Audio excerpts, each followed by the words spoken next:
Story number 1. I kept the library keys in my coat pocket that autumn, the metal warm from my palm, because I'd started to believe doors mattered more than people. Doors keep out wind. They rarely keep out what wants you. There are towns that die when the mill closes. Millbrook learned to keep something else alive. On Tuesdays, our clocks didn't tell time. They counted debts. And I should have left before the leaves went red, their U-Haul truck grinding up Mill Creek Road like a dying animal. I saw it from the reference desk, the same angle where I had watched seasons move through the bare eyes of the Hartwell house. The couple looked younger from a distance, city clean hair, confident backs, and the child had a coat the color of wet clay. Everyone knew the Hartwell house had been empty for 3 years since old Marceline disappeared. We also knew Millbrook's kindness came with questions we asked in kitchens. Never in the street. They shook hands in church. They smiled the right way. They learned our names faster than we learned theirs. On Sunday, casseroles changed owners in the parking lot, and promises were made about book clubs and fence repairs. I stayed 3 steps back, the way you do when you're deciding whether a story is fiction or history. Marceline Hartwell had been one of my regulars, coming in every Tuesday for paperbacks with covers the color of bruised fruit. On a certain Friday, her cup had gone stone cold beside a plate that still had the impression of a butter knife. The official word was that she'd chosen to leave. The truthful word was that she could not. I am Meredith. I shelve lives for a living. I have practiced silence until it felt like discipline. The Hartwell windows learned my face, and I learned how to look away from them. Then Tuesdays began to arrange themselves like bookmarks in someone else's volume. The new mother, Amanda, left at 2, returned at 4, and carried a black duffel I never saw on any other day. She offered a shrug the first time I asked her about art studios down by the river. The shrug had been rehearsal. The smile that followed had not.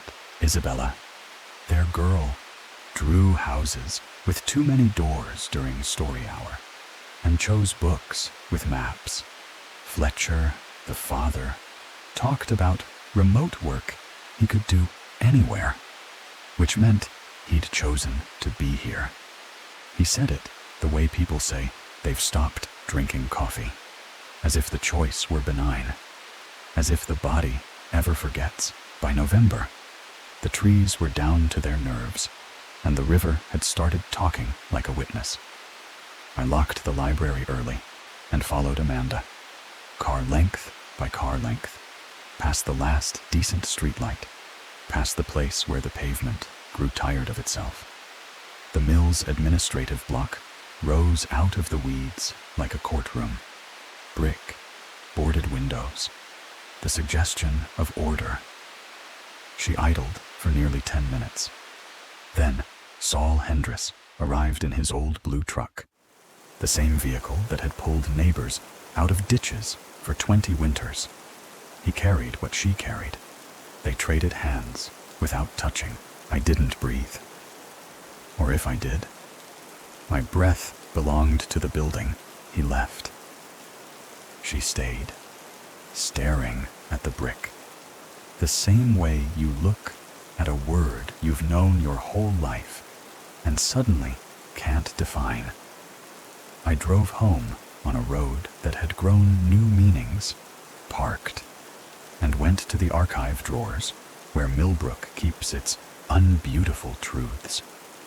The mill records were orderly: permits, blueprints, labor rosters.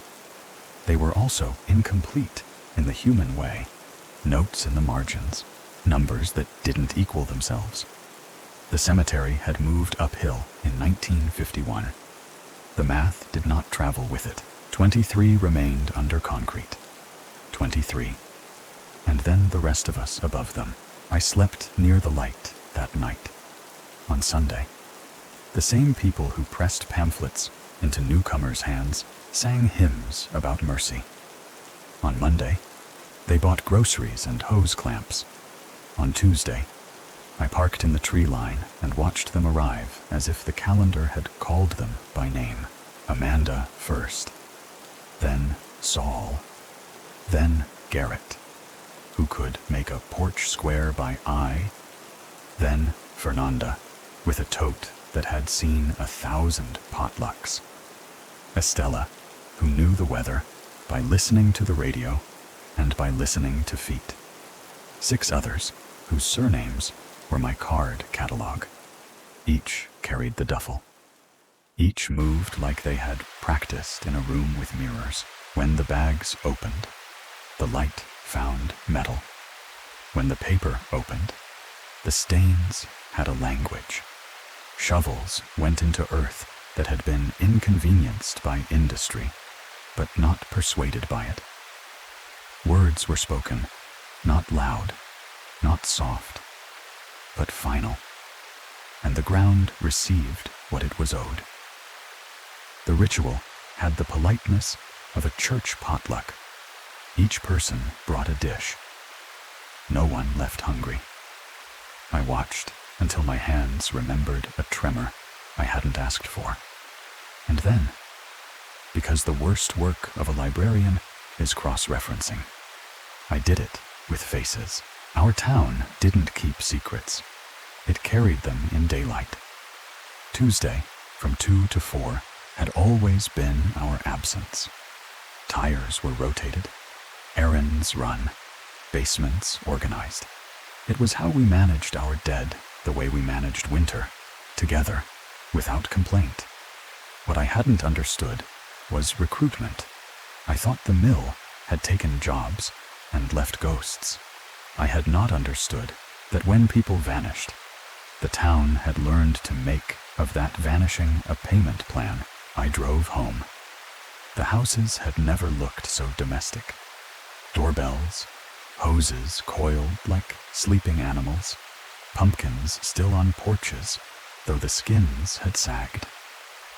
I thought of Marceline's Tuesday paperbacks, the spines uncracked because she never bent them. I thought of the way she paused by the local history shelf, but never touched it, as if those books were hot from the press and would scald her palms. I wrote to my sister in California. I wrote like a person indexing an argument she did not plan to present.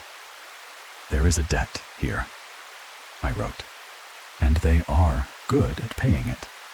I tucked the letter where letters go when you want them to leave, but don't take them. I made a list of names.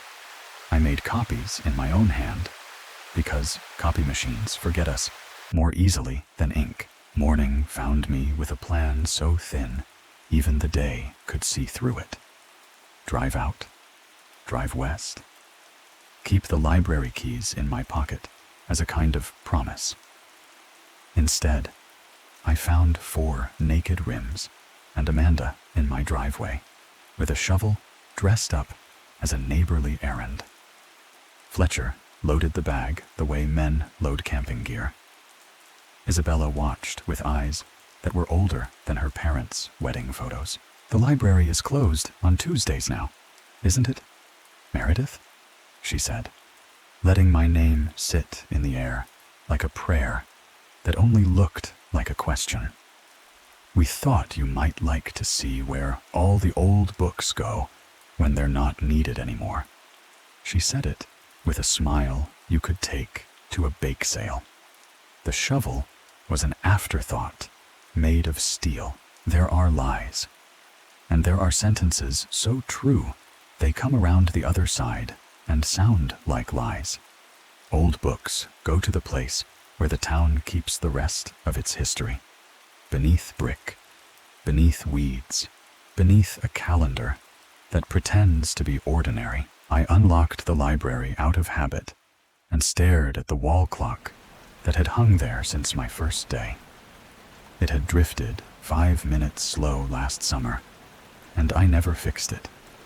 This is the mercy of bad timepieces. They tell you something real twice a day. I took down the sign that said, "Back in 10," and held it by its string. In the window, the Hartwell house watched. Amanda didn't threaten. Millbrook doesn't threaten. It arranges. I followed them, because there are only so many roads, and I had already memorized the worst one. The mill waited with the patience of brick. The others were there. 19 human bodies, 23 unaccounted for, and me. They asked nothing of me while they prepared. No sermon, no pitch, no community theater of moral exceptionalism. They gave me a pair of gloves and a bag, as if I'd left them behind last week.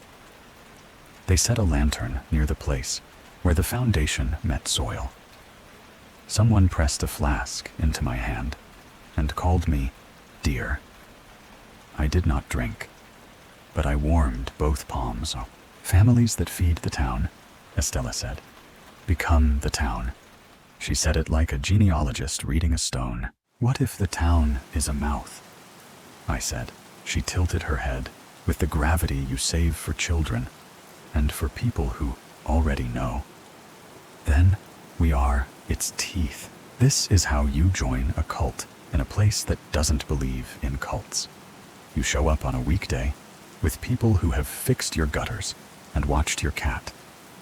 You dig a narrow trench where the blueprints said nothing would be. You hear a word passed along that is not a prayer and not a name. You understand the debt as if you had always known it. You do not argue because arguing is for places where roads go elsewhere.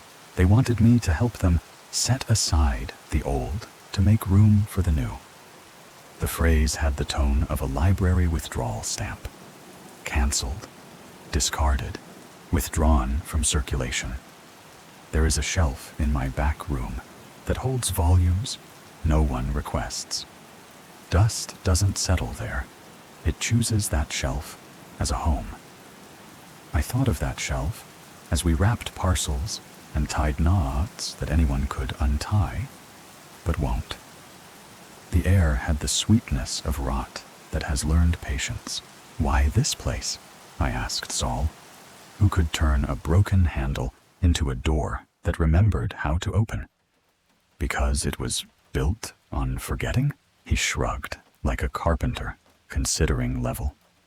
Because here, the ground knows what it's for. We spoke in earnest small talk as shovels did their work. Fernanda asked after my sister. Garrett reminded me the library porch would need repainting come spring. Estella said the quilting circle had patterns they wanted me to see. There is a violence to ordinary kindness when it lives next to a hole. The first offering was laid down with the weight of practice. Packages gave off a faint mineral heat. The knives whispered against soil. Not a sound. Only a motion you could read without your ears. The chant was the length of a memory and the weight of a minute. I tried to make out words. Instead, I felt them catalog me. I wondered if Marceline had made a sound when she learned what the town required. And then I stopped wondering, because some thoughts are doors you decide not to open. Hunter, Estella said of Amanda, as if she were reciting a title at a graduation. We take turns when we can. We recruit when we must. She looked at me the way you look at a person who has come into a story past its beginning and still wants to change the ending. Why me? I asked. Because you noticed, she said. Because you read the duffels emptied. The ground pulled its new weight into itself with a steadiness that did not ask for applause. A ledger closed. We stood in a circle, not holding hands. Lantern light made everyone younger.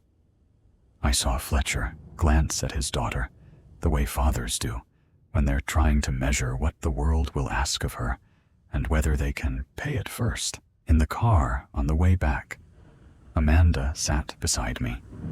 She did not fill the air with reasons. She did not tell me what would happen if I refused. She did not need to. Millbrook is not good at exile. It is efficient at inclusion. You live here because your sister doesn't, she said, watching my hands on the wheel. And because books are honest about their endings. People aren't.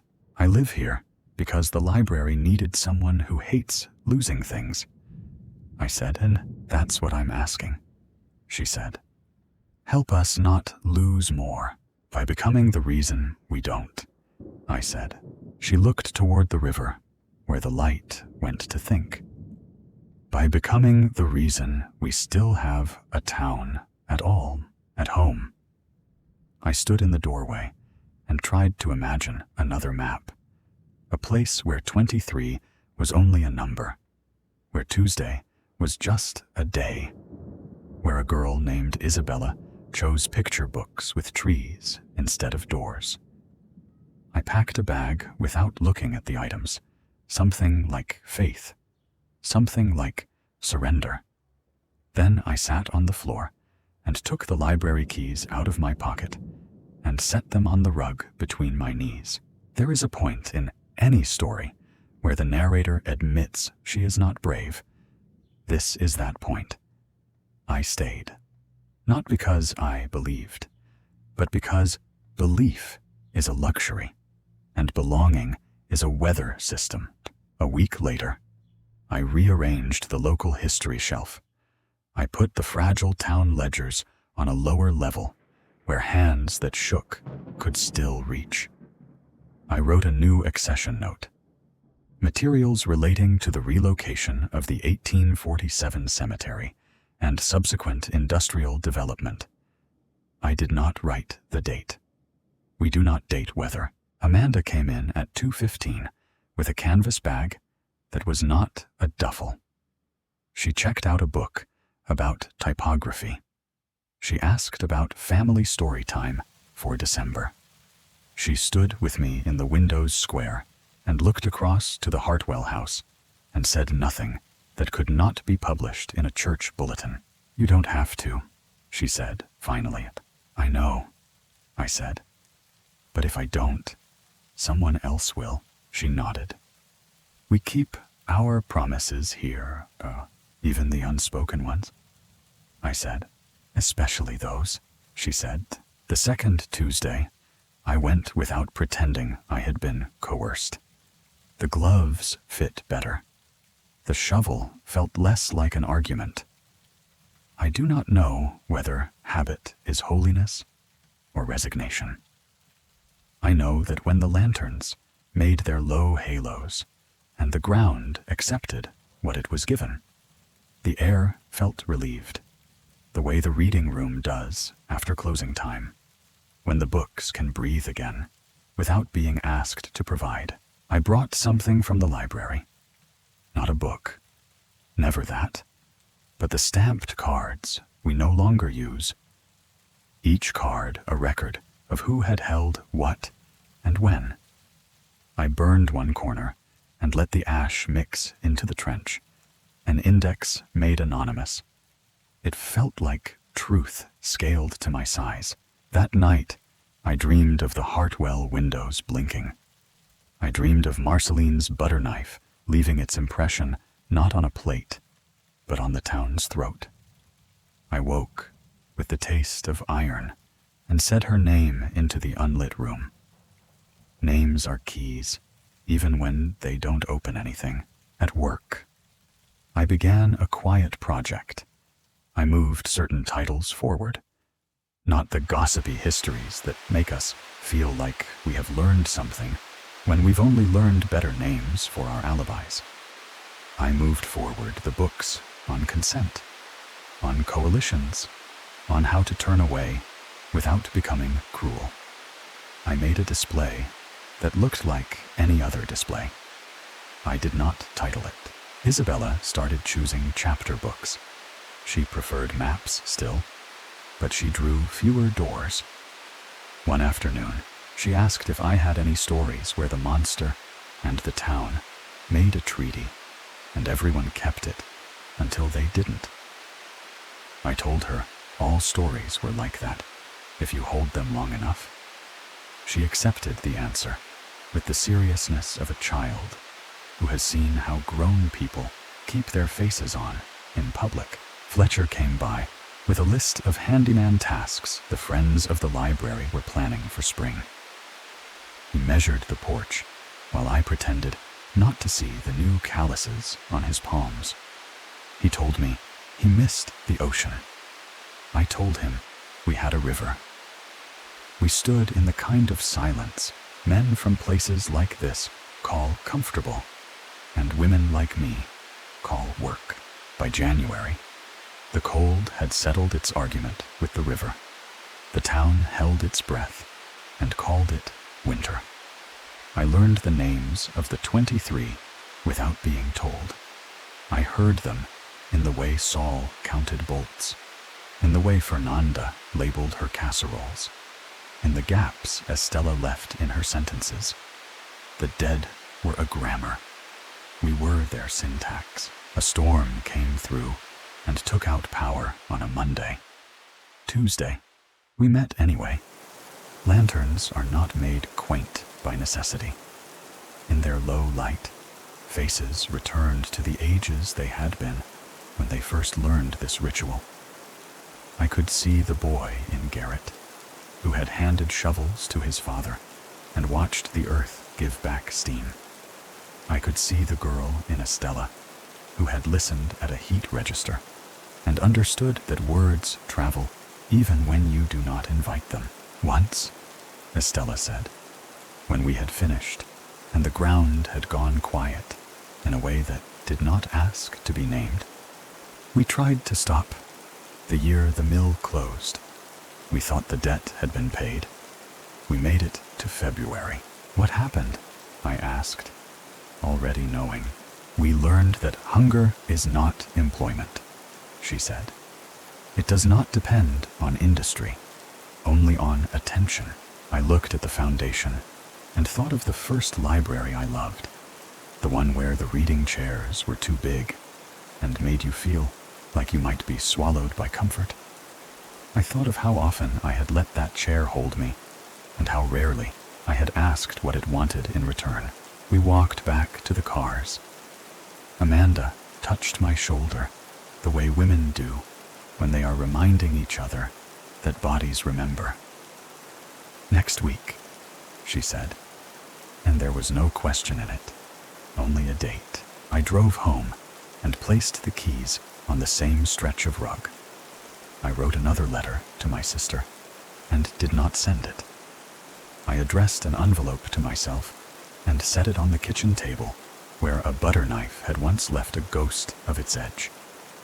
I made tea and drank it before it went cold. I watched the Hartwell house turn its blank face toward me and imagined it blinking again, slow as thaw. On the third Tuesday, I arrived early and stood by the brick and said nothing aloud. This is not piety. It is rehearsal. The town has been practicing for a long time. I am the newest voice in the chorus, and I do not yet know if I am singing or being sung. They weren't just meeting on the site of forgotten graves. They were feeding them. That sentence used to feel borrowed. Now it fits in my mouth like a tooth that was always meant to be there. We have learned the volume at which to speak to what is beneath us. We have learned that fear is not a virtue, and that mercy without appetite is only decoration. We have learned that neighbors will offer to fix your porch and also hand you a shovel, and that both are forms of keeping a place livable. I go home afterward and shelve the returns. I straighten the display of atlases and run my finger along the line where Mill Creek bends. I lock the door at 5 and check it twice and keep the keys in my pocket until sleep comes. Heavy as silt, there are towns that die when the mill closes. Millbrook found another way to be haunted.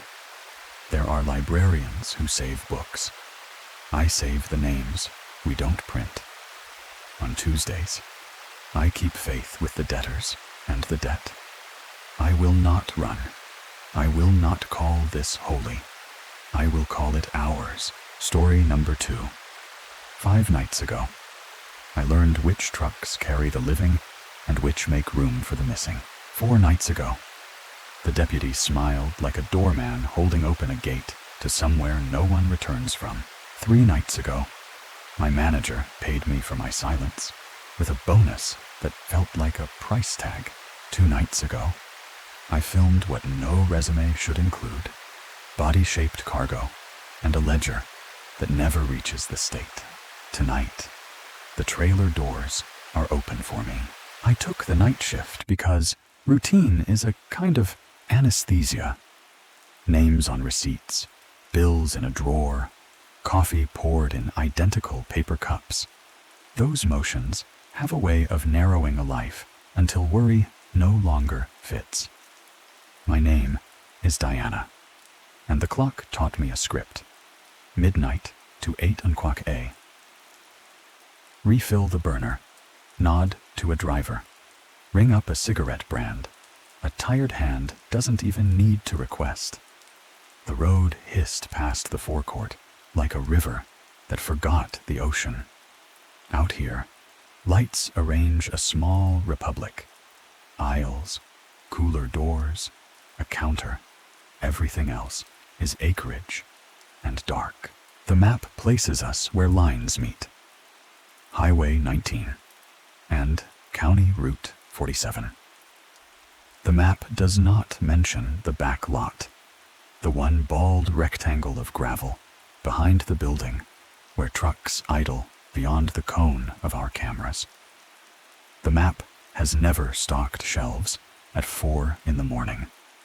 The map has never watched men choose where to park when they are not here for gas. On Tuesday, I started to understand there are 2 inventories in America. There is the one you can print, the one with barcodes and expiration dates and vendor numbers. And then there is the one men murmur about when they stand shoulder to shoulder, denying the moon a line of sight. The first Tuesday, I told myself I didn't care why 3 unmarked trailers rolled up and bracketed one another like shields. The second Tuesday, I timed them. The third, I went outside with a cigarette I didn't want and a phone I pretended to stare at. The air had that metallic edge it gets when the night is new cold, the kind that sets your breath into the world where anyone could count it. I counted instead the bags. Long, dark, sealed, born with a practiced geometry. You learn a lot stocking gallon jugs, how weight makes a posture, how awkwardness makes a different one. What I saw was not awkwardness. It was choreography. Men know what they carry when they don't let it thud, when they soften a corner against a doorframe, like respect or fear. After, one man wrote in a little book, as if poetry could be made of columns. The others cleaned their hands with industrial wipes that looked like they had a second job. I crushed the cigarette under my heel, though I had barely used it, and went in, telling the door to be quiet and the camera to have seen nothing. I washed my hands and smelled diesel anyway. The next morning, I tried the county. I got Garrett Wheeler, a name that wears a badge even when the shirt is soft. He listened the way a person pretends to listen to a radio in another room. He told me I'd probably witnessed legitimate freight, that the loading dock behind us has had Tuesday traditions longer than I've had a diploma.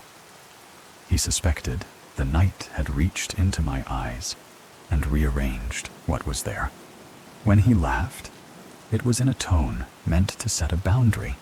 Stay in your lane, little clerk. I remembered where his patrol car lingered most nights, right past our driveway. It is a beautiful thing when coincidence does the work for you. It is uglier when you realize coincidence is simply a word used by people with less information. That week, I started seeing the choreography inside the store. 2. People don't look like conspirators. They look like customers with habits. Jamari wants the citrus energy drink. Scott asks if we have the bandages that stick even when your hands are fuel slick. Lionel buys beef jerky and asks about my family with a care that fails to hide its measurement. Across the highway, the diner's lights go dark early on Tuesday because the cook has somewhere else to be.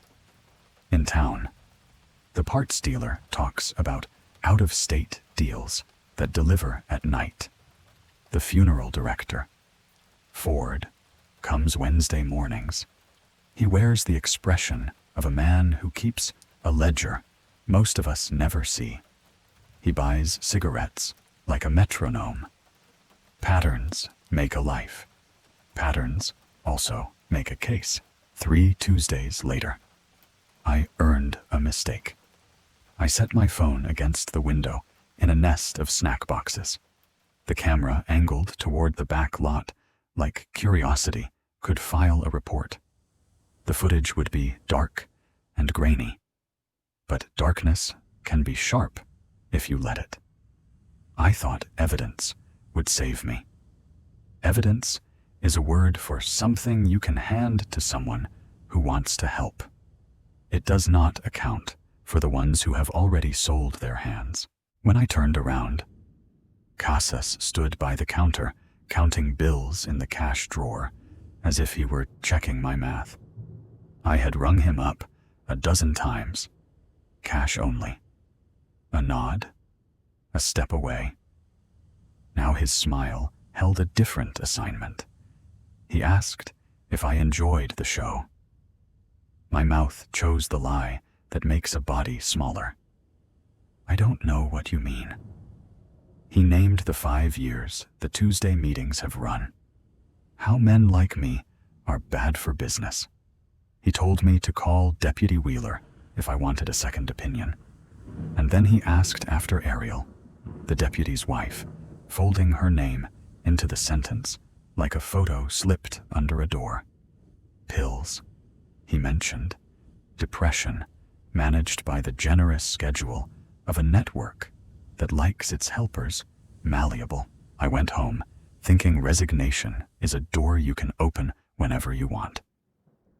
My manager, Zayden, held it shut with a bonus check for $300 and a sentence about company values.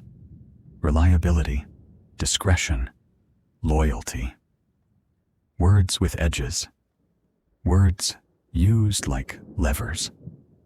I learned you can be purchased without ever agreeing to sell. People began timing their visits to my shift the way migrating birds use thermals, effortlessly, with purpose disguised as drift. On Wednesday, Ford was very busy again. He said, "On Tuesday, roads are quiet," Scott noted, "and it can be easy to go missing if a person wished to, not a threat." Exactly. Advice shaped like florist's wire. In the car that night, I wrote everything. Names, plates, timestamps, the relentless rhythm of it. I put the letter under the floor mat. If I vanished, the car would still need to be moved. Most networks prefer not to touch what they cannot launder. The next Tuesday, they spared me the work of guessing. The trailer behind the store stood with its doors unlatched, as if lungs had been cut open to show the lesson. Inside, metal tables weighted with straps that understood wrists and ankles. Plastic draped the walls like rain that decided to stay. Machines leaned in with the confidence of appliances that belonged to a different house, a different story, one where the conclusion arrives even if no one signs for it. Casas had a voice made for non-negotiables. He said the owners wanted to meet me. He said opportunity for advancement. And he did not blink when he said the real business. Companies are honest when they no longer need to lie. He told me I had been evaluated, that tonight was my final interview. He listed the categories, like departments. Some drive, some clean, some make evidence disappear, and some become it. I thought about the thinness of my bathroom door and the thickness of what waited beyond it. I thought about the letter in the car and whether anyone would look where I had looked. I am writing this in my head before I finish writing it on paper. If he knocks, I will buy time with the universal currency. A minute, then another. A person can do a lot inside a minute when they decide to make use of it. When I was a kid, I loved maps. I liked how a thin line could promise a way through woods I had never seen.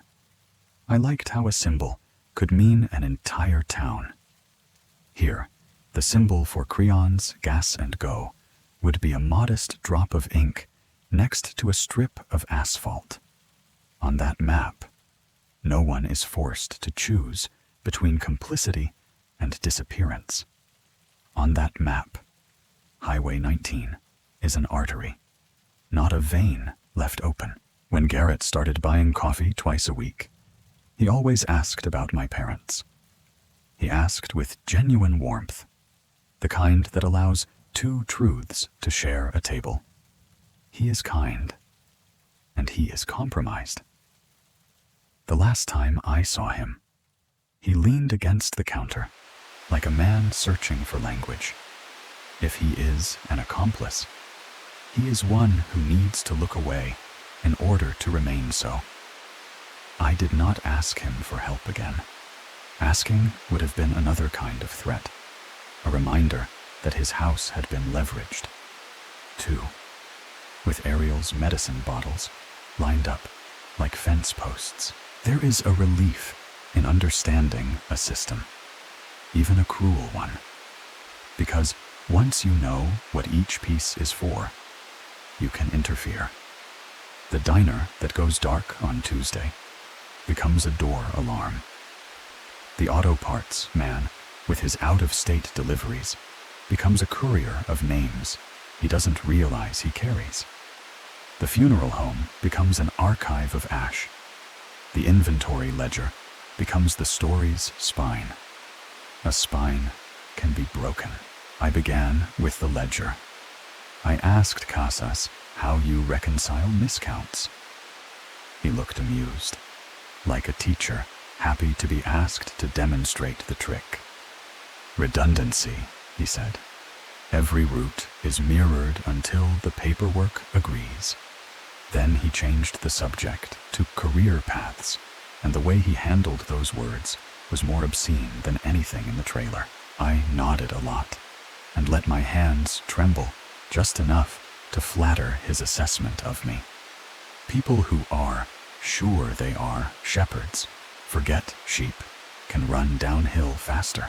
In the bathroom, I counted quiet seconds and wrote phone numbers and routes and a list of every Tuesday I could remember hearing the cadence of diesel in the lot.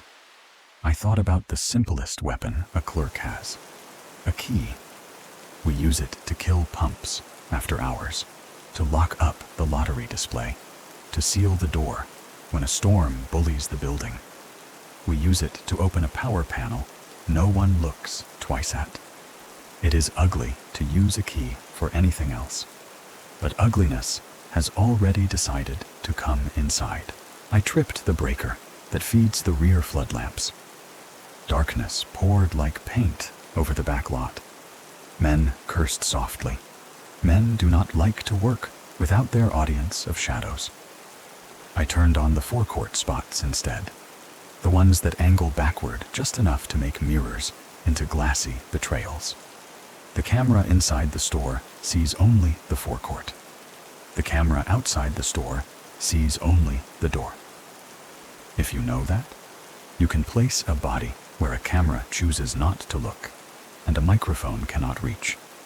But if you can aim the light, you can make different things visible.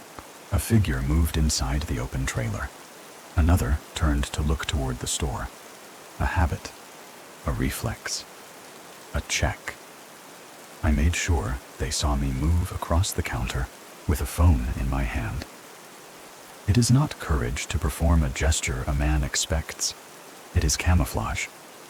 I was not calling anyone, not then. I was waiting for Ford. Ford does not miss Wednesday morning. He cannot. His business depends upon schedules others won't ask about. I had left him a note in the envelope. Men like him never open. I had written way too much in a place meant for invoices, but I had also written 2 words where it mattered. State Police. They do not look kindly upon the way small jurisdictions solve big problems with quiet. Ford is many things. Stupid is not one.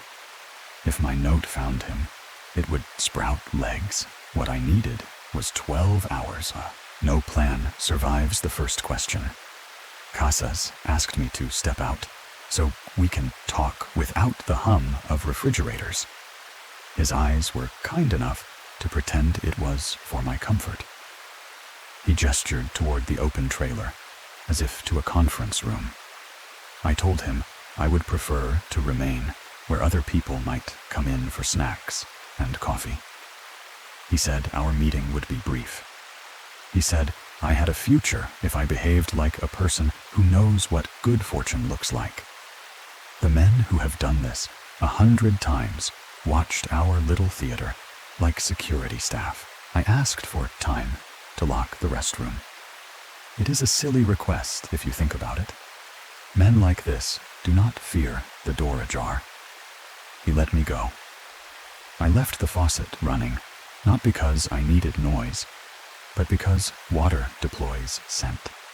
Metal, municipal, neutral, and scent is memory's hook. If anyone entered after me, the air would tell me. I wish I could claim that what happened next was a master plan.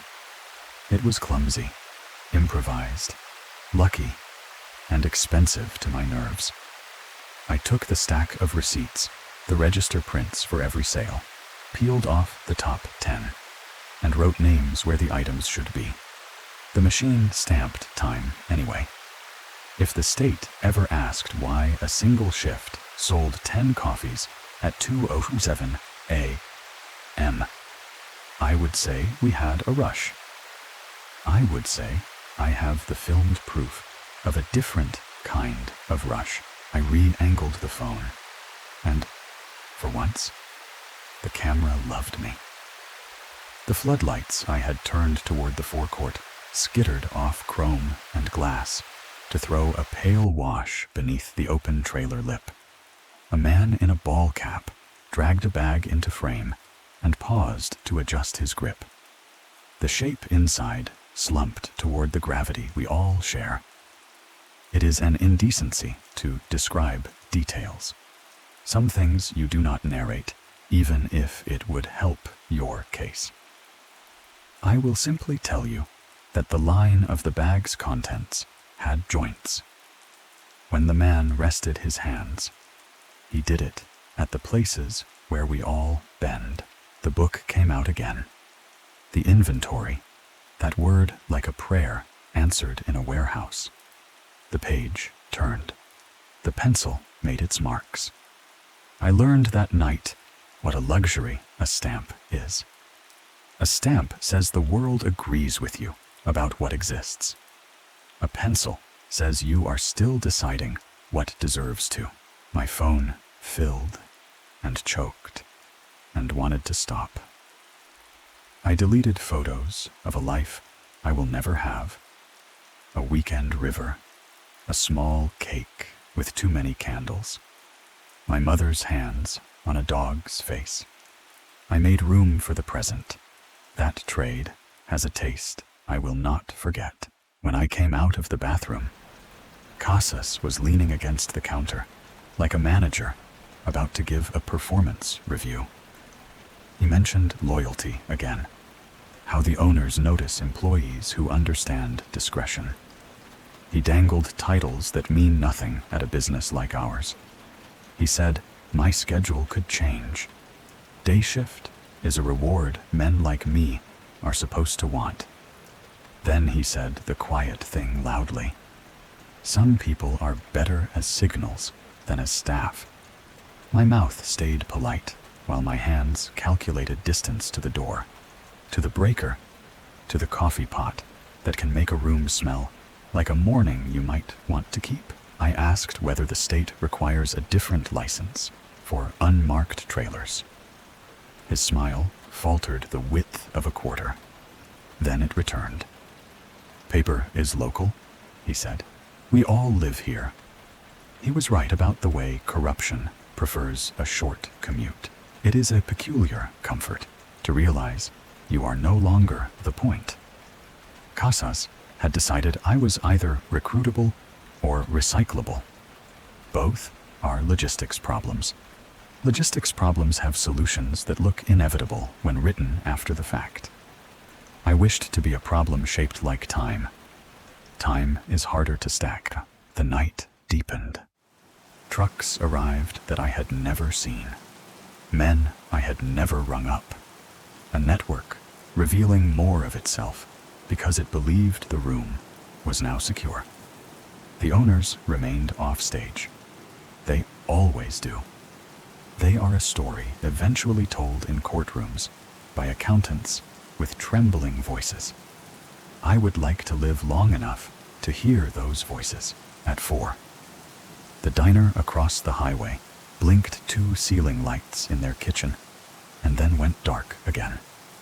A signal? Maybe. A habit? Maybe. A person can learn to read too much into any alphabet.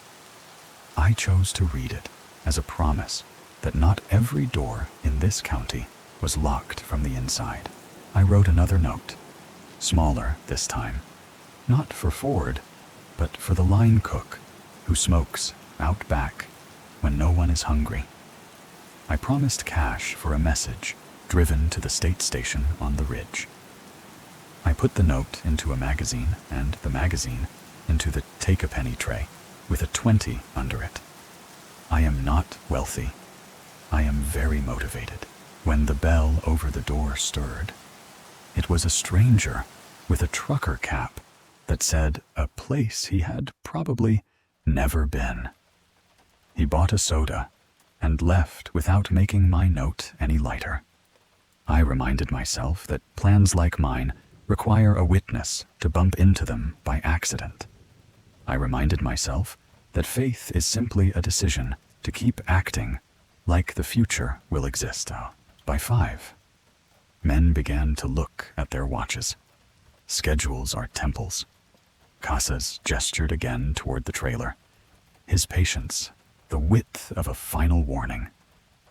I followed him out because there is sometimes strategy in appearing to comply. The cool air put its hand on my throat. The lights I had arranged made the gravel look like a lunar surface. Beyond the edge of our little empire, the dark kept its secrets with professional rigor. Tell me your story, he said. Why you? Why nights? Men like to hear confessions when they believe they control the altar. I told him a version. College, debt, the comfort of predictable boredom, the way family can be both anchor and weight. He nodded as though these were acceptable weaknesses, the sort you can scaffold into service. He walked me to the lip of the trailer. I did not look at the tables. I did not look at the straps. I looked at the industrial equipment and thought about who had ordered it and which invoice line smuggled it into accounting. I looked at the plastic sheeting and thought about rooms where that material means someone gets to go home safe after paint dries.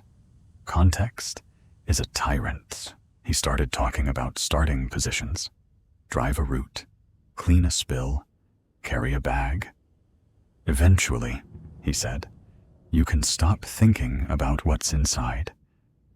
It was meant as reassurance. It performed a different service. I asked the question he did not expect. What happens when the count is short? He tilted his head. A man joined us with the ledger. Another with a tablet. Redundancy, he said again, and the other men smiled like a magician choosing a volunteer. They like the trick where a person learns the method and is still impressed. I laughed the way a junior employee is supposed to. Humility is a solvent. He motioned to the nearest table. You won't have to do anything you don't want to, he said, an assurance that has never been true. Anywhere, I said I wanted to see the register first, to close out a sale that had just come in on the pump. A lie measured to be boring. He sighed through his nose and nodded to one of the men to escort me. The man was tall and quiet, and wore the expression of someone who has learned it is cheaper to be a wall than a door. Inside, I moved toward the counter and palmed the envelope under the mat. I did not tuck it into my pocket. Pockets can be searched without ceremony. I slid it into the paper towel dispenser case I had forgotten to screw back after a jam last week. Incompetence can be a ladder if you place it right. The escort watched me tap the till and pretend to reconcile a drawer. He did not notice the way my hand slid against the side of the breaker box panel beneath the counter. He did not notice the way I counted to 3 before I pressed the intercom button to the forecourt, letting a voice no one was there to hear crackle out into cold air. Pump 3, card declined. It meant nothing. It meant I could say later that the system glitched. It meant I could write in my report that other noises were present. I stepped back out with him and let the door settle. Casas gestured again. He had the weary pride of a man who believes another brick has been set in his private building. I gave him the look of a woman who has run out of choices and is grateful to be given one. Anyone. He nodded. He likes that look. The rest is light and shadow. The rest is me walking up a ramp I refused to give my weight. The rest is me calculating which corner of the yard the cameras do not love and which angle between trucks makes a line of sight difficult. The rest is me hearing a far-off car on the highway make the long turn that brings tires across Rumble Strip, and hoping it is a man with a carton of eggs and a habit of forgetting his wallet. The rest is me becoming the kind of person who lives inside contingency. If you are reading this, know that a network is a thing built of small favors and large silences. It looks like ordinary commerce from the road. It looks like working men providing a service to a country that asks too much and pays too little. It is neither. It is a separate economy where truth is a cost center and fear a profit margin. I am going to step forward now and say yes to something I cannot afford. I am going to make a mistake loudly enough that the right ears will hear it. Ford will come at 7. The diner will open 2 lights, and then 3. The parts man will count bolts. Garrett will drink coffee and pretend. Ariel will line up her pills and consider the day, a choice that should belong only to her. And I will test whether a person like me can change even one line of a ledger written in other people's blood. If I do not, let this stand for what it is. A testimony drafted on a bathroom lid with a cheap pen by a woman who learned too late that boredom is not safety, and that some small-town gas stations serve purposes darker than selling fuel and coffee to people who just want to drive on at them. Epilogue. What Tuesday asks, I used to think night work meant the world belonged to me for 8 hours. Now I understand night work simply means the world can visit without witnesses. If there is mercy, it arrives disguised as routine. If there is justice, it hates schedules. If there is escape, it waits in the space between a door that is almost shut and a step you have not yet taken. If you find this, know that Highway 19 isn't safe, and not every truck is hauling legitimate cargo. Some routes deliver human remains to places where smoke billows, and no one files a complaint. Some drivers keep a notebook of inventory that never appears in any county system. Some employees are told they have a future and discover it means being folded into someone else's count. If the door opens and you see metal tables with restraints, do not imagine you are the exception. Leave. Make a sound the world can hear. Let light fall where men have practiced the art of shadow. I am going to try. Story number 3. I didn't move to Maple Street to become a label in a jar. I moved here to sleep, to settle, to fold into the gentle pattern of a small town that forgets your sharpest edges. Instead, I found a garden that never slept, a fence that seemed to listen, and a woman whose kindness was as exact as a recipe. Some nights, I think the moon poured itself over her roses just to see what she would do with the light.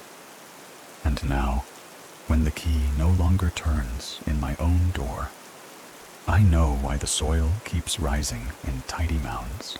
The first time I noticed something wrong with Calliope next door, she was standing in her garden at 3 o'clock in the morning, methodically watering her roses with what looked like liquid silver in the moonlight. My name is Callie, and I'd been living in the same house on Maple Street for 12 years, watching neighbors come and go with the predictable rhythm of small town life. But Calliope had moved in 6 months ago, and nothing about her felt predictable or safe. I told myself it was just insomnia and curiosity. But insomnia doesn't make roses bloom out of season, and curiosity doesn't teach a person to hum the same nursery tune while measuring holes in the dark. She arrived with casseroles and compliments, with calendars of everyone's birthdays taped inside a kitchen cabinet she left conspicuously open. Her hair was the color of the metal tags on pet collars, and her smile pinched at the corners only when she looked at the ground, as if the earth kept a private joke she admired. She was the kind of neighbor who brought homemade cookies to block parties and always volunteered to collect mail when people went out of town. Parents glowed when she offered to babysit. Teenagers slowed down to trade gossip at her hedge. Little kids reached for her hands as though they had always belonged there. Beneath the praise, I heard the gears of a careful machine clicking into rhythm. Her yard was a defiance of seasons. Hydrangeas bulbed like lungs, Roses layered crimson and tea, frost beating the petals without biting through. I never saw a delivery truck. No utility slips in the mailbox. No ladder against the gutters. And then there were the sounds at night. Not loud enough to complain about, but persistent enough to wake me several times a week. It sounded like digging. The rhythmic scrape of metal against soil that would start around midnight and continue until dawn. I learned the intervals. Dig, pat, pause, hum, when the pets began to vanish. People blamed hawks, traffic, coyotes that no one had ever actually seen.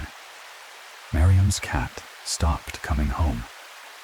Then Angel's rabbit died suddenly, despite being perfectly healthy the day before. The vet said kidney failure, a phrase that washed through the block like rain and left us all standing in the same damp disbelief. Patterns prefer the blind, so I began a ledger. Not the kind that scolds you for spending, but the kind that keeps you from losing your mind. Dates, times, locations of fresh-turned dirt. She frequently carried small bundles wrapped in brown paper from her house to various spots around her yard. I watched where the spade fell, where the soil smoothed, where the humming quickened. Every 2 weeks, like payroll. Every 2 weeks, something small died. One November morning, I was already outside with coffee cooling against my palms when she came out at 6:30. Soft shoes, brown bundle, the spade's edge catching the pale sun.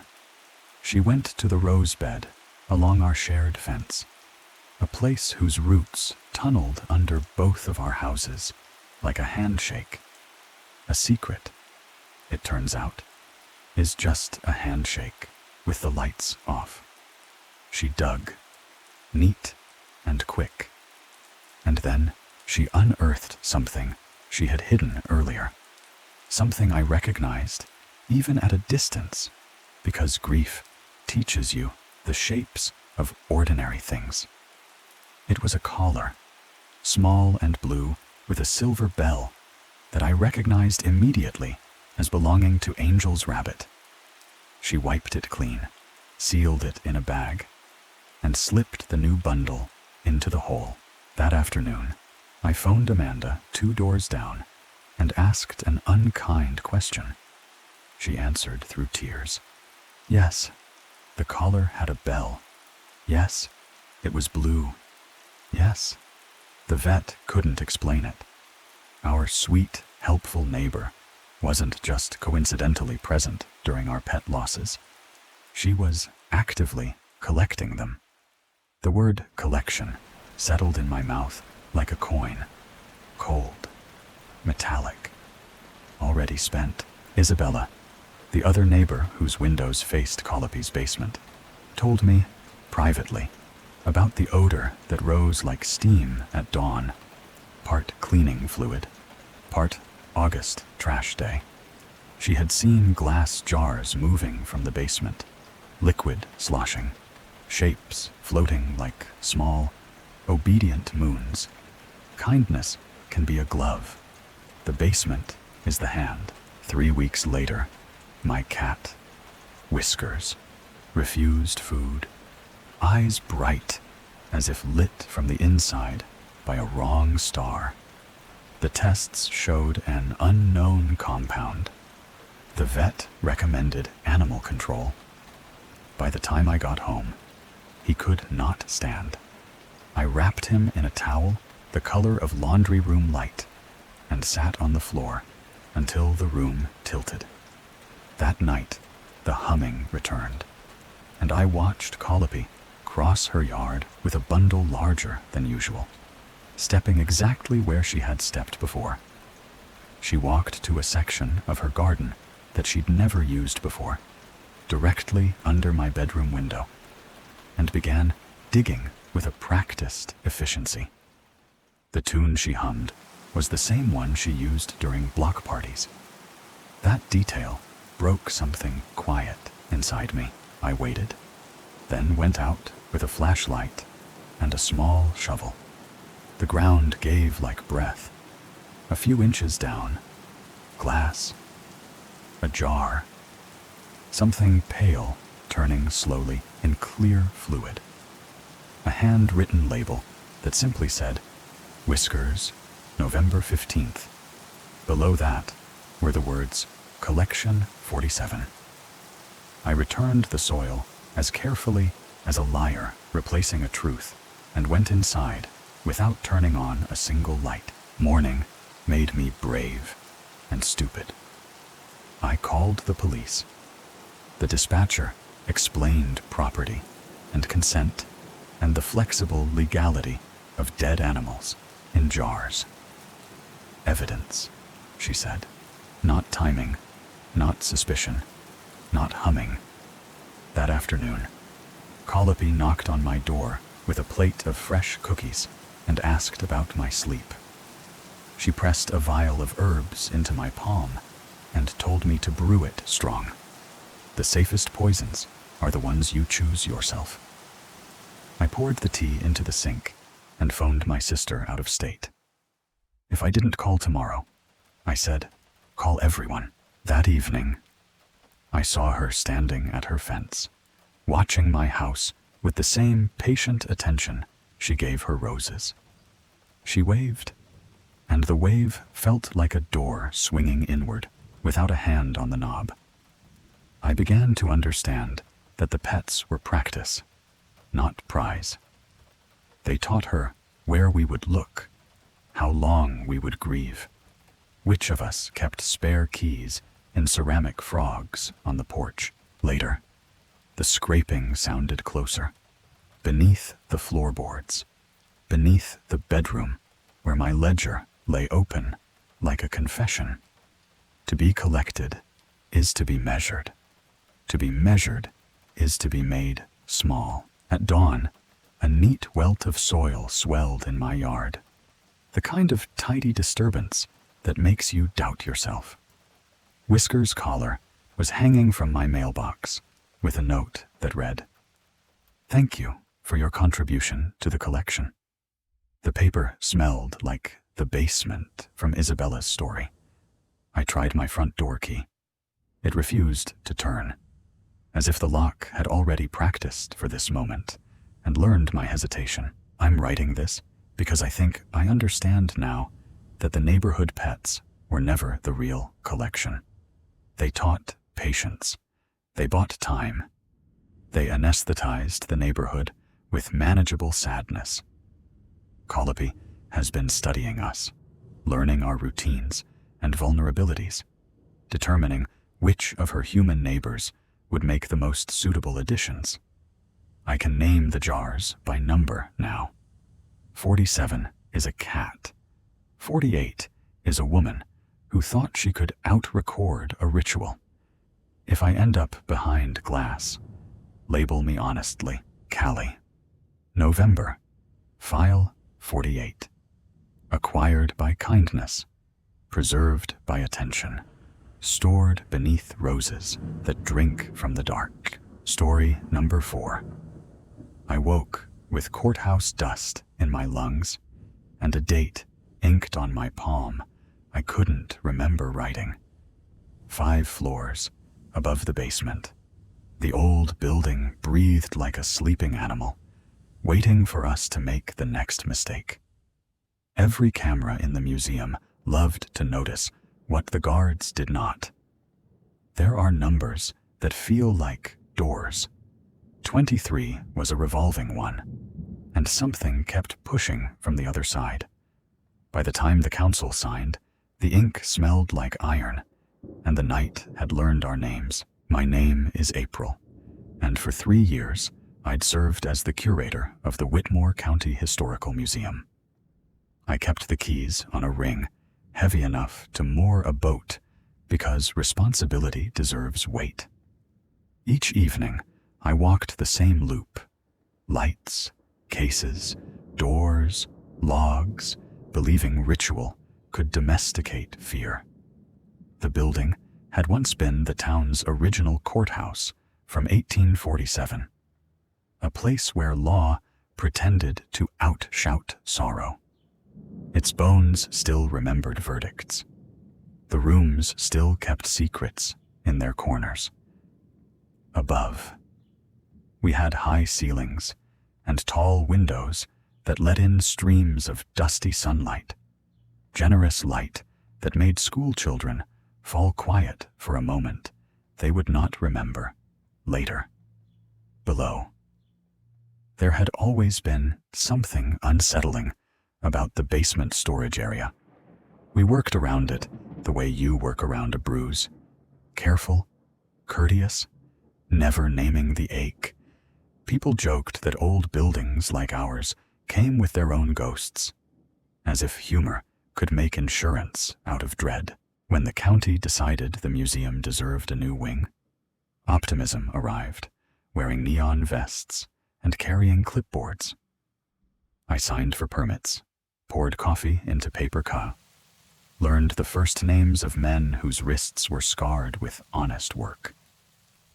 Everything changed when the construction crew broke ground for the new wing extension.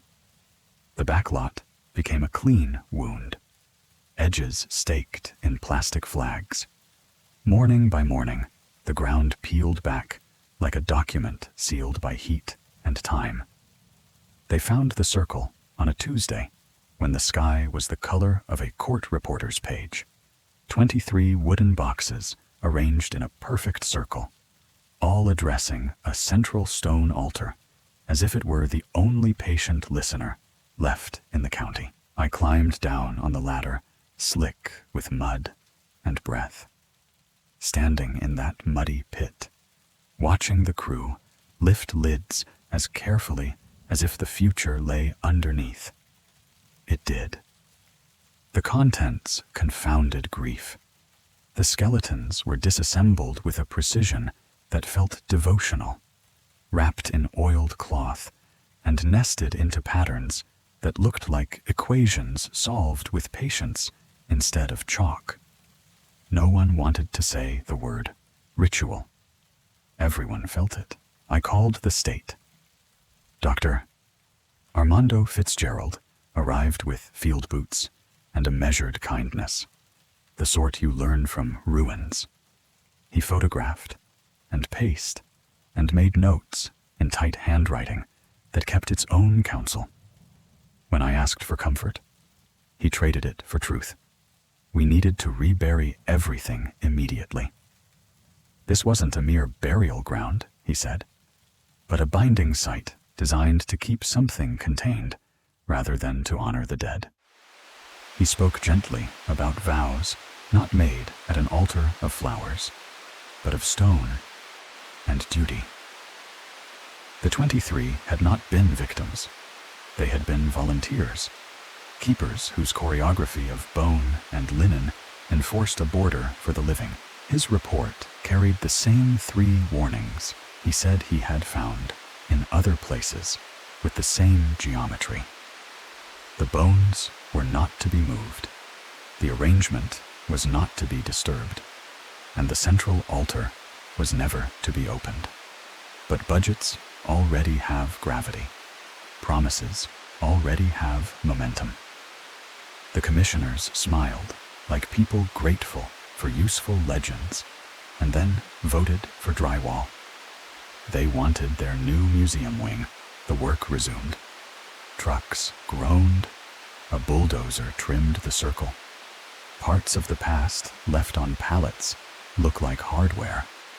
We all pretended not to notice the hairline fracture that appeared at the altar's rim when the blade kissed its edge.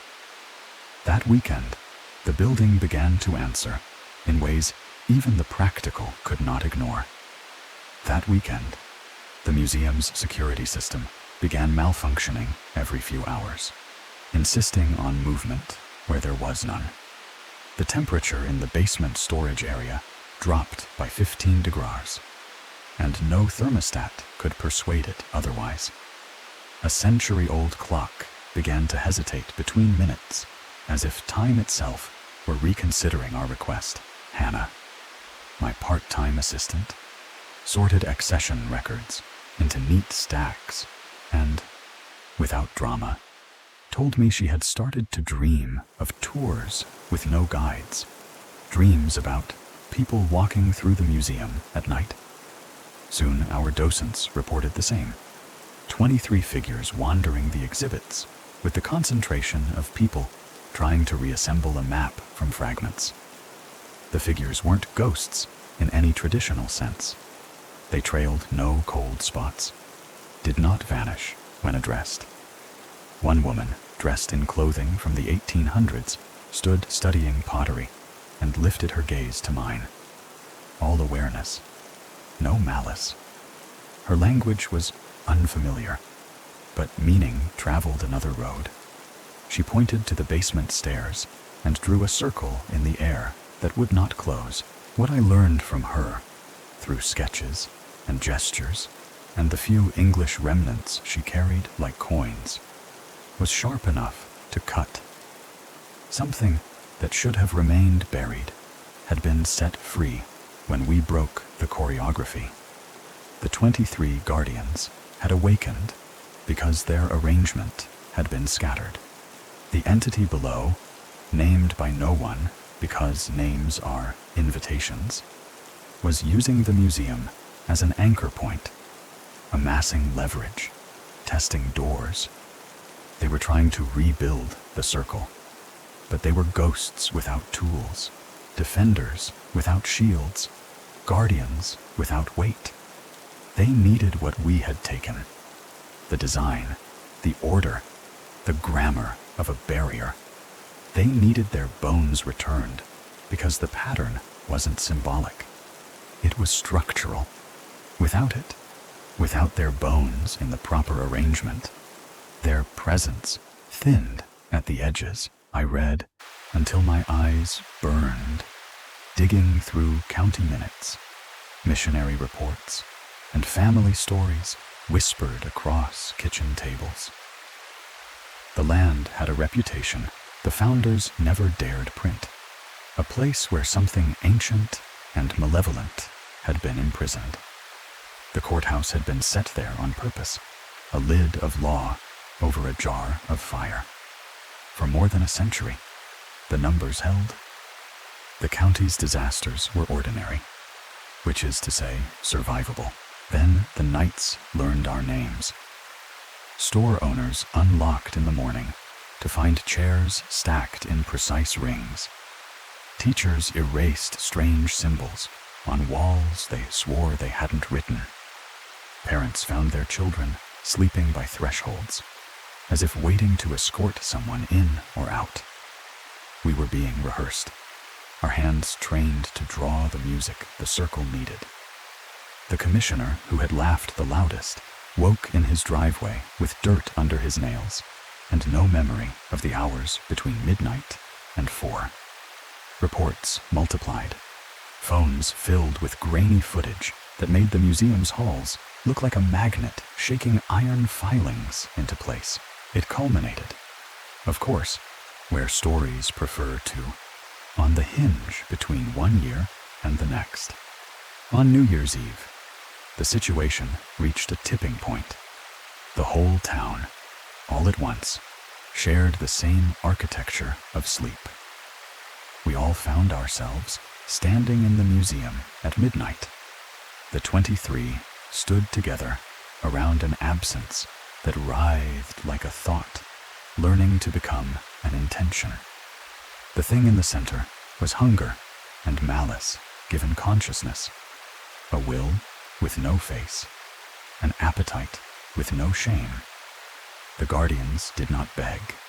They instructed, restore the pattern, repair the altar, recruit replacements. They did not call it sacrifice. They called it work. I woke with my throat raw and my mind quiet. There are decisions that make themselves and leave you to sign them. In the morning, I found the paper tacked to the front door. written in hands I recognized from 100 public meetings. We volunteer. Begin the ritual tonight. 23 signatures, including mine, traced in a line I had no memory of drawing. We gathered in the basement as evening narrowed. The guardians stood aside, not with reverence, but with relief, as if the late shift had finally arrived.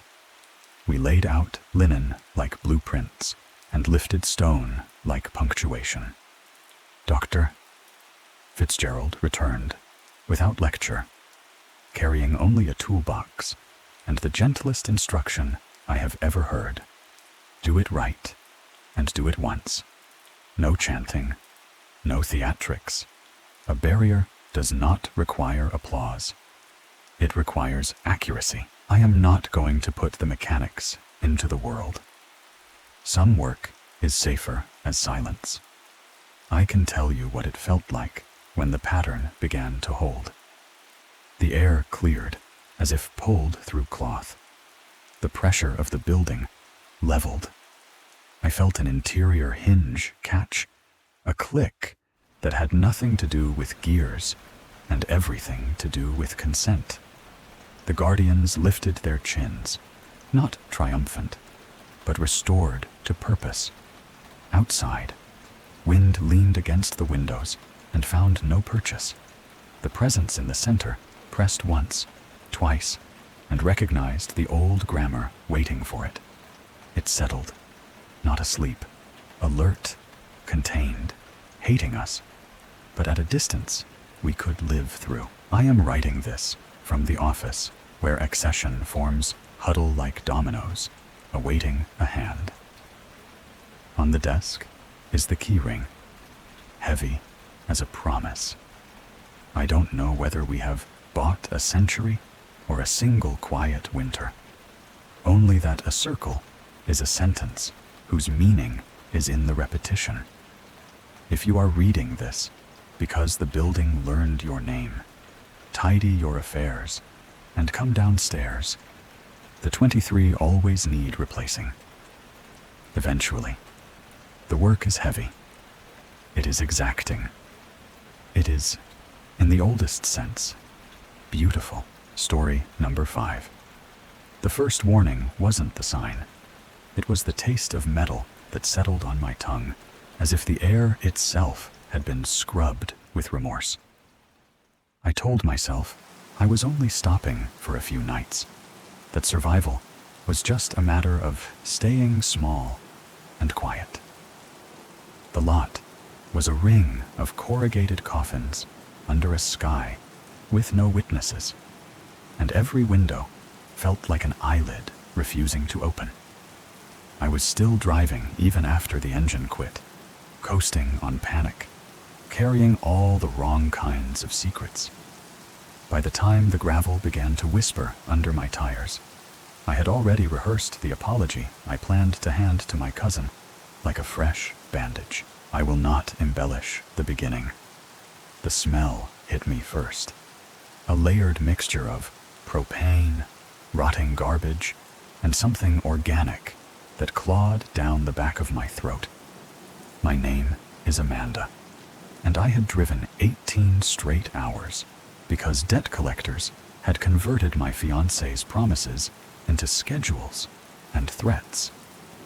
The GPS had led me down increasingly narrow country roads to a collection of decaying mobile homes arranged around an indifferent gravel circle. Zayden's trailer waited at the end under a blue tarp stretched tight as a tongue depressor, with appliances dead in the yard like monuments to problems you promise you'll fix and never do. I parked and touched the steering wheel as if it were a hand. I told myself that family means shelter. I told myself that leaving Los Angeles meant shedding skin. I told myself a lot of things because I needed them to be true more than I needed sleep.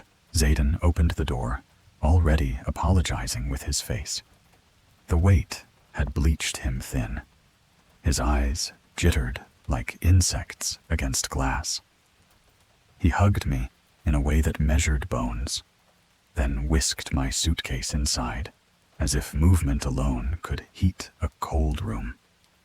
He said he was between jobs, but there was work that came and went. Favors traded for rent forgiveness, odd work for neighbors who didn't like sunlight.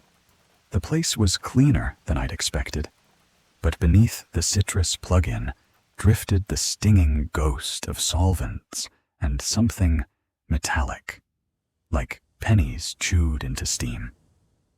We ate canned soup that tasted like late decisions, and he talked about Millfield Acres as if it were a tight-knit community that looked out for each other and where privacy was respected above all else. I nodded because I wanted to be inside any story where I was not prey. The calendar turned, but night kept the clocks.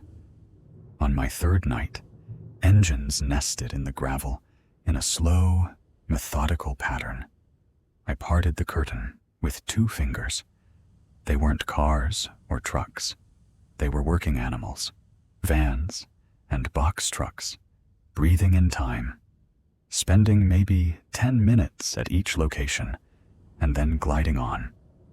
By dawn, they were gone, the lot smoothed as if erased with a damp rag.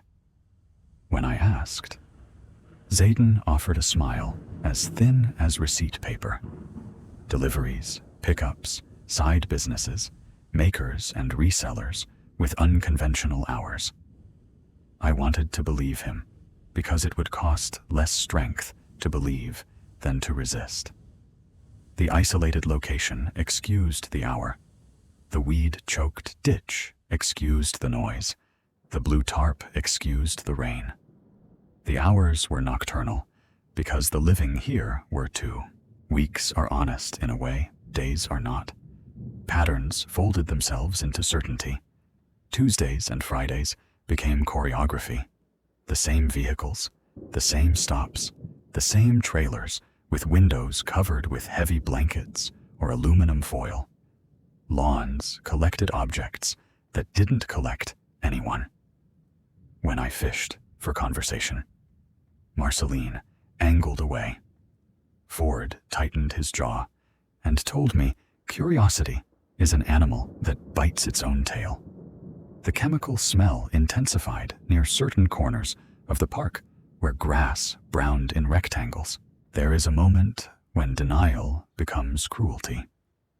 Mine arrived in daylight, innocuous as an errand. Zayden claimed he was helping Estella with some electrical problems, and I followed at a distance that felt like a lie. I saw him carry large plastic containers behind the dumpster where a white van idled. When one container kissed the bumper, its seam split, and a ribbon of thick and dark red liquid painted the stones. Sun turned it black. Even my fear stood still to watch. That evening, I broke our pact and asked questions with no way back. Zayden answered like a man translating his own confession. The trailer park wasn't just a refuge. It was a factory disguised as poverty, a processing facility built from converted trailers. Each unit labeled by function in an inventory, only a few were allowed to read. Some units did intake and testing. Some stored the product. Some were clinics with equipment bought from auctions that never asked what ghosts came with the stainless steel. The nighttime deliveries were logistics. The residents who never stepped outside in daylight were not misanthropes. They were inventory quarantined until sold. They were transporting merchandise. The euphemisms were thin as gauze. Viability, allocation, match rate. Cassius, the manager with a pastor's patience and an accountant's pulse, ran the books.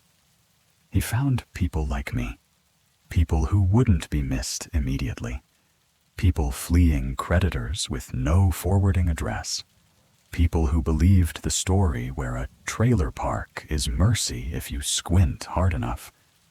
Legitimate residents did errands, stood watch, hauled boxes, and were kept in exchange for free housing and a cut of the profits.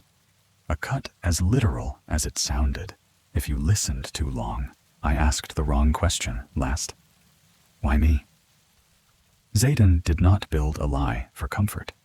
He said he'd hoped to keep me on the safe side of the line.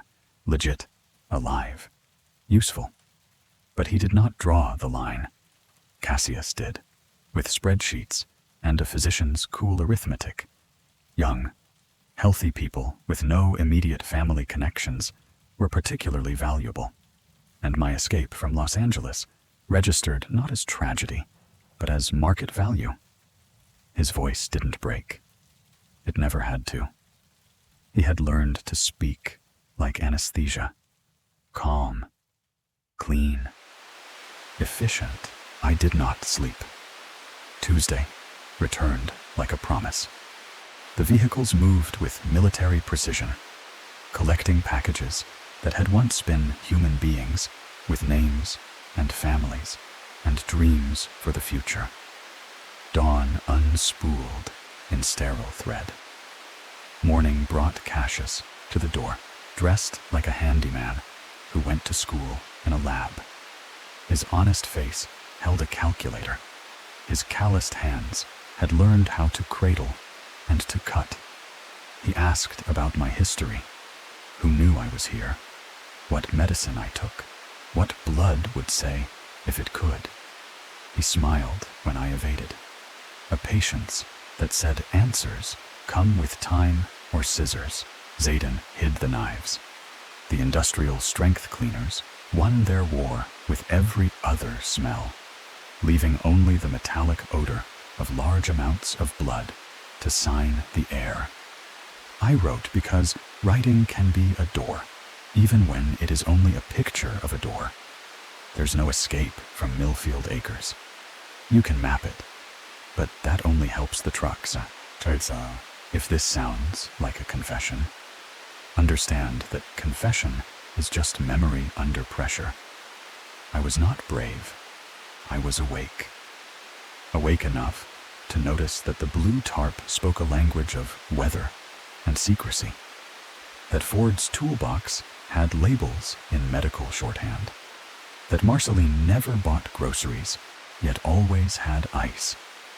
Awake enough to watch which trailers drew power during the day and which gulped it only at night. Awake enough to see the tiny red dot glued inside my cousin's hallway. Smoke detector, not a sensor. A witness. The park had rules told in the margins. Be helpful and invisible. Keep questions in your throat. The trucks own Tuesdays and Fridays. Never park facing the exit. Cassius turned community into compliance by making everyone complicit. He'd fix your radiator, then hand you a list of shifts. He'd float your rent, then ask you to stand watch while a van reversed into a unit with reinforced floors. Every kindness had an invoice. Every favor subsidized the harvest. I learned where the freezer rooms were by following cold. You could stand outside certain doors in late July and watch your breath. Inside, stacked on steel, like product in a warehouse, were coolers with barcodes printed ribbon clean. The initials of real hospitals appeared in Sharpie on some lids, not as destinations, but as calibrations. This organ will pass those tests. That blood will match those machines. No one said the word murder. They called it placement, yield, viability. They called it contribution to the community. I watched Zayden's lift. He always lifted. He carried more than he could carry, because he had decided that carrying was proof he deserved to live. He said things like, It's only temporary. Like, I'm keeping you safe. Like, once you're through this, you can go. But every time he said, go, the trucks rearranged themselves, and the circle closed tighter. I was cataloged without being touched. Forms appeared on the table after Cassius left. Insurance questions with the names filed off. A consent template with the signature line missing. I filled nothing. To sign is to agree. To refuse is to declare yourself inventory. I chose a third option, to be noticed differently. Marceline was my liver. She looked like a woman who had survived every bad year twice. What I first read as avoidance was in fact triage. She knew which sentences could get a body sentenced. One afternoon, I brought her a coffee and a pack of batteries. In exchange, she gave me a map drawn in statements that seemed like gossip. Estella plays music when she's nervous. Ford can't stand mess. The night guard hates rain. Cassius smokes in the same place every evening, by the propane cage, because cameras don't like corners, so I chose. I told Zayden I wanted to be useful. I learned the routes between the units, how to blend with the purposeful stride of people who belong. I carried empty coolers. I checked gauges. I cleaned. I did it well enough that the others stopped watching me do it. I did it long enough to be given keys that shouldn't have been given. Keys cut you out of cages. They also cut you into plans. The plan arrived from the smell. If chlorine is a lie that says everything here is clean, then propane is the truth that says everything here can burn.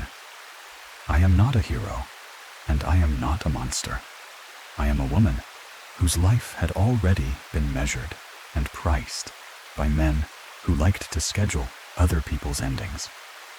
Fire is a schedule disruptor.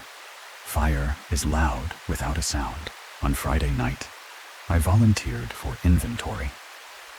I stood in the back hallway of a surgical unit, counting drapes, touching stainless tables that had learned too much. I clipped a small strip of flint inside the utility closet, tucked near the water heater line. I salted the floor with bleach so the signatures would confuse the cameras. Outside, one box truck idled, and the second reversed to the door. Zayden worked the dolly. Ford signed a manifest. Cassius did what managers do. He watched. At midnight, the park's generator clicked over to night mode. Half the lights dimmed. Half the vigilance did too.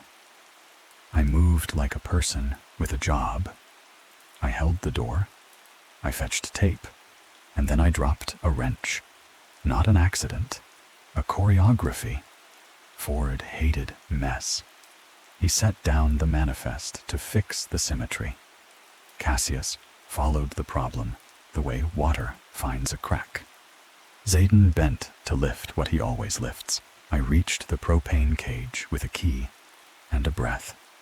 I opened the valve a hair and walked away slower than fear wanted. The gas made its own map. In the utility closet, I turned a dial with the detached matter-of-factness I had learned from listening to men describe horror like math. The water heater woke.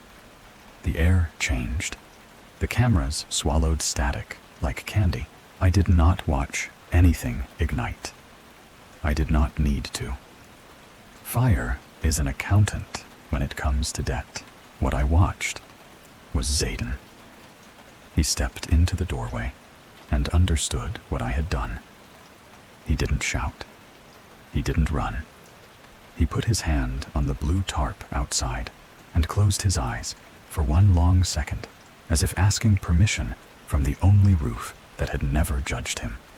Then he turned toward me and nodded once, small, private, a benediction he did not deserve and yet gave anyway.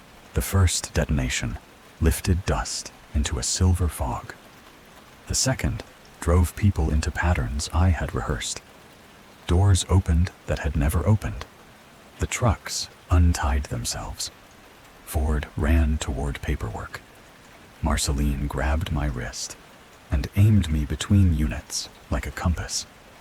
Through the white noise of alarms, Cassius moved fast and clean, trying to collapse the future back into his plan. His hands were steady. His face was still honest. Honest men run good factories. Here is the part you think you want. Escape. But leaving is not the same as escaping. We moved past the fence where the weeds kept their own counsel. We crossed the ditch that swallowed sound. We found the road. Gravel remembered us. The sky refused to change. Marceline stopped. You have to choose, she said. Not what you run from, what you run as.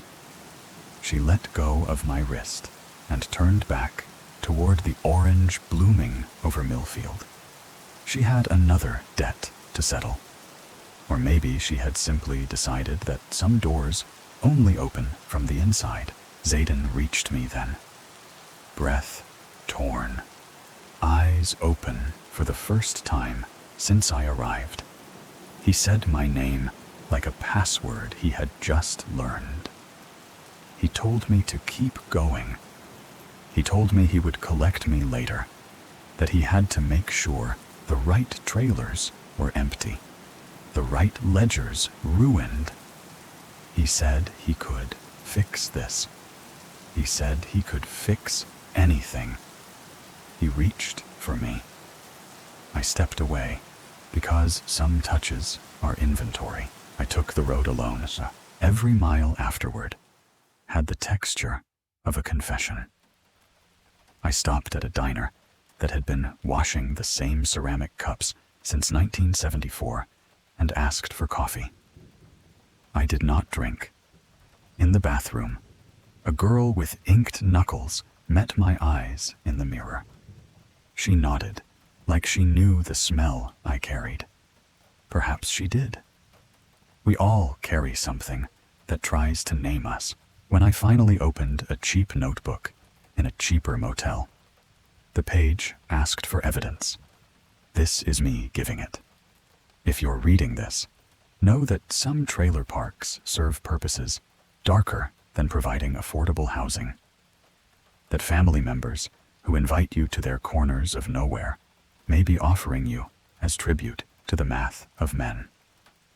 Know that I loved my cousin once, and that love is not the same as permission. Know that the nighttime convoys will come again on Tuesday, somewhere else, under a different tarp, with a different manager, whose face is honest enough to pass. I scratched out my signature and wrote another name. Names are windows. Sometimes you have to jump through them. And if I ever go back, it will not be to ask for mercy. Afterward. 1. Ledger names. I used to track money that wasn't ours. In Los Angeles, I balanced petty cash with kitchen knives and optimism. The man I promised a future to titled debts as if words could change weight. Markers, advances, favors, bridges. Bridges burn whether you cross them or not. I learned to answer the door with my shoulders square and my voice unbroken. I learned that men who talk about schedules are worse than men who talk about violence. Time is colder than fists. When the collectors came the first time, they wore smiles. They sat on my couch, admired the view, and asked for water. The tall one pointed at the photograph of my grandmother's hands holding a hymn book.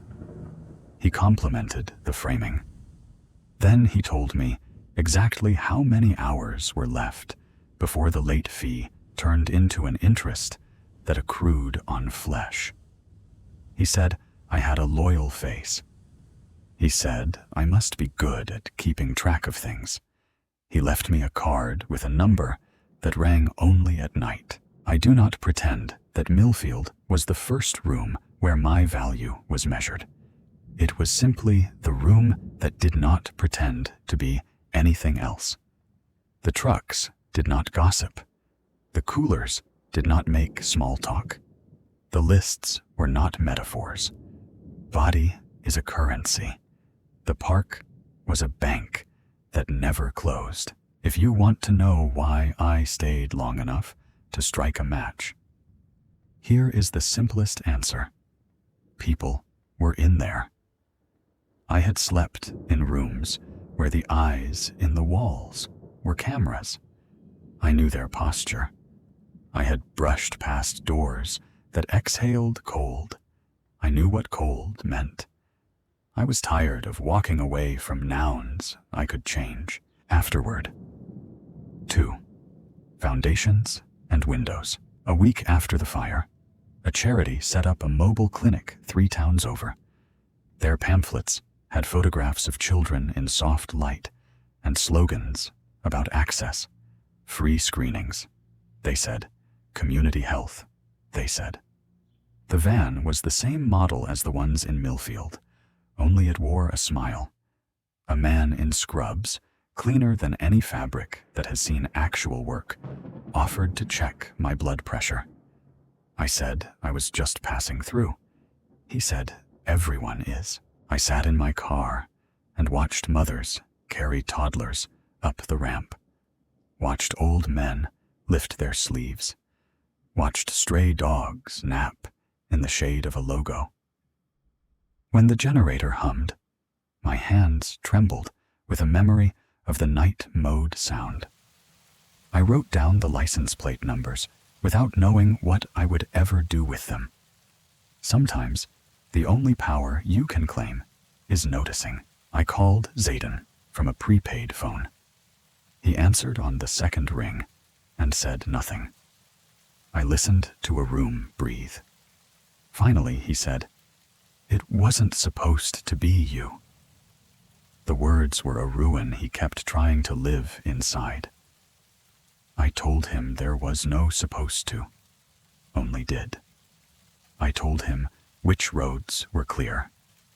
I told him Marceline had walked toward the fire like a volunteer. I told him that if he chose to come with me, I would not ask for penance, only distance. He said he couldn't. He said the park was gone, but the business would shed skin and keep walking.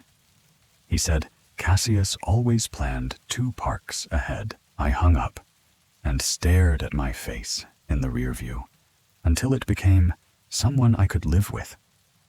Then I tore the page with the plate numbers into strips and fed them to the ashtray one by one. Some fires are not for burning buildings. Some fires are for burning maps you will never use. I began driving at night. Sunlight made me feel too visible, and visibility felt like an invoice. In the dark, the road is honest. The towns blurred into each other. Same gas station coffee, same motel carpets, same clerk who slides the key across the counter without asking for more than a last name. I carried the blue of that tarp behind my eyes. It was the first sky that stayed. When I sleep, I count Tuesdays instead of sheep. On the good nights, the trucks never arrive. On the bad nights, they keep perfect time. Either way, I wake with a packed gin in my hand. If this reads like a warning, good. Warnings are the stairs you take when the elevator is already full. If it reads like a prayer, keep it. Not for miracles, for choices. Choose to keep your name, or choose a new one and wear it like armor. Choose to answer the door, or choose to move before they knock. Choose to be alive in a way that makes counting you difficult. This is the ledger I keep now. Miles, receipts, false names, towns that don't ask questions, I've added one more column that only I can see. I fill it with people who walked away because a stranger told them a story in a motel hallway, at a truck stop sink, beside a vending machine that swallowed their last dollar.